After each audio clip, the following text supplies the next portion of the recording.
But really appreciate the invitation to come and speak with you all today. I hope you've been having a good conference so far. I just want to tell you a little bit about my story and the background of how this all happened, because it started right here in Philadelphia. But to do that, I have to take you back to my childhood, but fortunately for you guys, I'm not too old, so the story isn't too long. So I grew up in North Dakota, in Bismarck, and I had a tremendous upbringing. You know, I had two great parents, and a younger brother and an older sister, and I remember, you know, playing sports on the weekends, and school was pretty easy, tons of friends. I grew up thinking everybody had a bike and was outside playing till midnight like I was. And I had a really close relationship with my dad. It was just my person. It's really hard to explain our relationship, but it was based a lot off of sports and sarcasm and wit. And he just has this very charismatic personality. Everybody just likes to be around him. Like, you know, my friends would come over and want to play with my dad. And just a great guy.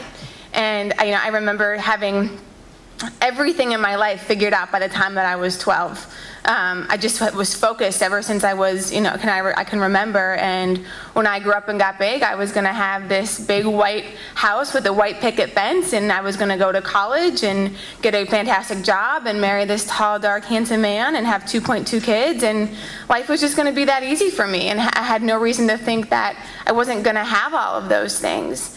And when I was 16 years old, everything that I thought to be so true about the reality of my life really turned out not to be. I was sitting home. It was the summer before my sophomore year in high school, and my dad came home from work early and asked if me and my brother and sister could leave for a little bit so we could talk to my mom. My mom's a teacher, so she was home in the summer. And we knew something wasn't right. That was a weird request. My dad's never asked us if we could leave, so he could do that. But anyway, we leave, and I was the first one to come home. My mom wasn't there, but my dad was now sitting upstairs, looking really somber and embarrassed, and not at all like this superhero dad that I thought I knew so well. And I sat down next to him and asked him what's going on, and that's the day that my dad let me know that he'd been struggling with a gambling addiction for the past few years of his life. And for any of you who are familiar with addiction, it's not like one day someone wakes up and says, I really just want to tell somebody about what's going on. It had gotten to a point where my dad had gambled away pretty much everything that my mom and him had saved for our family. And my dad owed thousands of dollars to people that we didn't have, and people were looking for their money. My life felt like I was living in a movie. And unfortunately, that was not my dad's first introduction to addictive behavior. He went through drug and alcohol recovery when I was really young. I don't remember my dad drinking or using any drugs, but my mom did. And she was on the receiving end of my dad's tendencies for years. The lying, the cheating, the irresponsibility, him just not being around. And I just kind of thought those were the roles of my parents. My dad was the fun one, and if I wanted something, I went to him. And my mom was the responsible one who took care of everything else. And it seemed to work just fine as far as I could see. But they did such a good job of hiding those issues from me and my brother and sister, and they just manifested. And that day, when my dad told my mom about the gambling, she kicked him out. And that being my first introduction with addiction, I couldn't even begin to comprehend my mom's decision to throw out my dad, who, I think I have this perfect family, and my dad obviously is upset and needs love and needs support and needs help, and my mom doesn't even want to help him. I was angry. I spent the next 3 years resenting her. I didn't want to talk to her. I just couldn't grasp how you could do that to somebody. So I also spent those 3 years trying to fix my dad, setting goals with him and trying to understand, why don't you just not go to the casinos? Like, stop gambling and we can go back to being a family and everything will be fine. And addiction just doesn't work that way. You try to learn about, what goes off in somebody's head that you forget all the stuff that happened before, and to go to the casino and think, oh, I'm going to win all this money this time. It's going to work out this time. It's hard to understand that if you have an ounce of rationality inside you. And anyway, I couldn't figure out a way to help my dad, and I became the one on the receiving end of his lies and promises and 2 steps forward but 4 steps back. And it was really hard to deal with.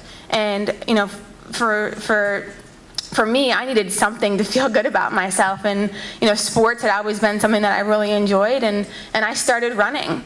I started to run pretty much every day, and just got consumed by all the life lessons that surround the sport.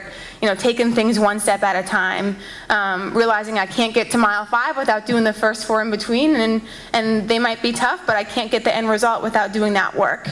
And realizing that sometimes life's hard, and you're going to be on roads that are hard, and you have a choice to make, to either sit there and have someone come along and save you and take you to another road, or you can try to get there yourself and push through and hope that there's better roads ahead.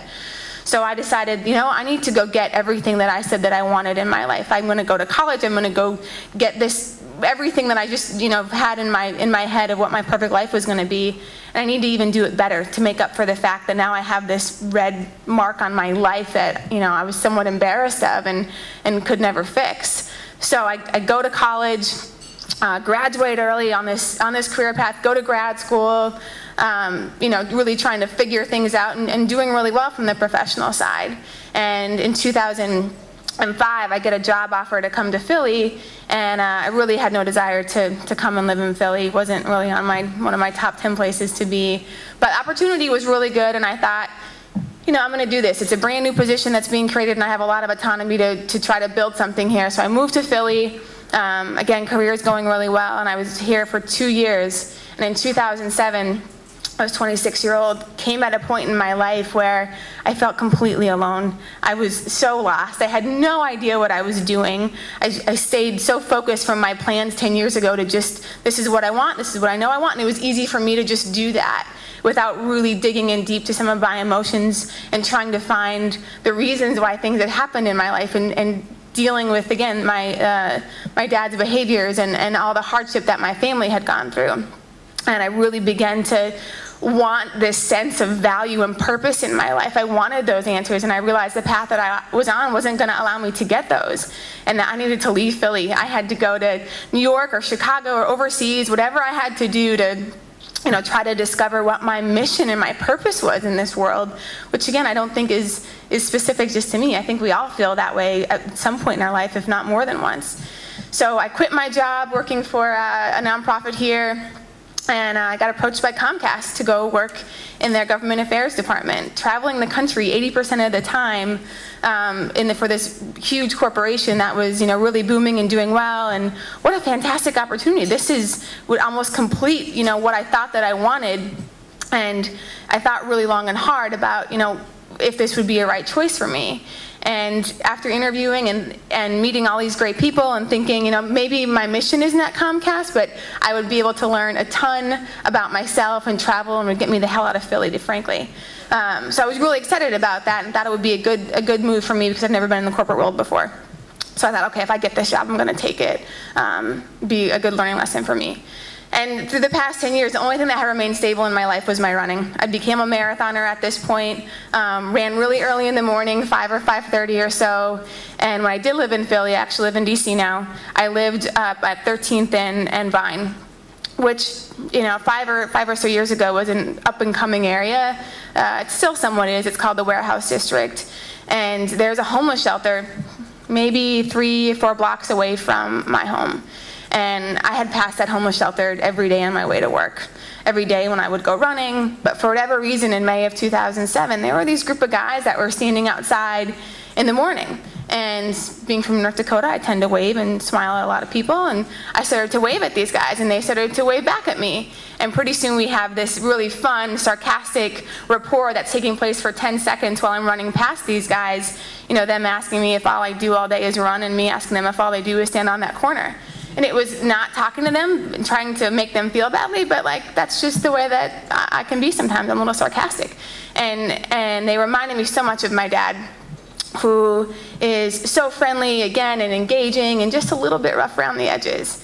And one day after running by them, there's a stoplight there that turned red, and I remember turning back and looking at these guys and thinking, what am I doing? Here I am selfishly moving my life forward every day, physically, but also emotionally, spiritually, and mentally. And running doesn't discriminate. Doesn't matter if you're black, white, rich, poor, some cute girl from North Dakota or not. It can benefit anybody. And I felt that, these guys might be able to discover everything about themselves through running that I have. My self-esteem, the confidence I have in myself, my capabilities that I never would have known were there if I hadn't become a runner. And I wanted to share that with them, and it made sense. They live close by, I could pick them up. Logistically, it would work for me. So sure, I can start a running club for these guys. So I called the shelter and I tell him, the executive director, my brilliant idea to start a running club, and he pretty much laughs at me and tells me this is not going to work. These guys aren't interested in running. Do you want to come work in the soup kitchen or come volunteer at the shelter? And I said, no, I really don't. I really would like to share this sport with them, and if you could just ask anybody who's living there if there's an interest in starting to run, I'll take care of everything else. I'll get the shoes, the clothes, I'll be there 3 days a week. So 2 weeks later, I get an email with the names of 9 guys and their shoe sizes, saying, okay, these guys want to run. And right around this time, I get a call from Comcast offering me an amazing opportunity. And I took it. I was too scared not to, and asked if I could have 5 weeks before starting to start this running club. And graciously, they said yes. So I was all, this was perfect. I had it all figured out. I could get this thing going, get people involved. In 5 weeks, I get to start this new amazing career and travel the country, and life was pretty good. So I sent out an email to everybody I possibly have an email address for, asking for shoes and clothes and money for this new homeless running club. And people sent in all kinds of stuff. And I remember looking at the pile of shoes and thinking, I don't want to run in those. I would never get excited about running in someone's old pair of shoes. Why am I going to say it's okay for somebody who's homeless to do that? So, right from the get-go, we got new shoes donated for the guys, 9 new pairs of shoes, and walked up to the shelter that night, the end of June, to do orientation and introduce myself to these guys and give them their stuff. And I walk in and the arms cross, and I get these looks like, who the hell is this white chick, and what do you think you possibly know about us? And I obviously learned there's lots of trust issues with a lot of the members in the program, but I opened up about my dad and running, and how, how the stuff that I had to go through, and how running really helped me get through those things. And there was an immediate bond between me and these first 9 guys. And not only did they get shoes and clothes to run in, but everybody had to sign a dedication contract if you were going to be part of this running club.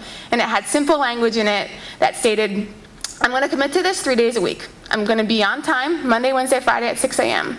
I'm going to bring a positive attitude, and I'm going to support my teammates. And everybody had to sign and date it. And these guys looked at me like, no one had asked them to sign something like that in a really long time, if ever, in their lives, to be positively accountable for their actions, that someone was expecting greatness out of them, to be committed to this and to come out and give it your all and give it your best.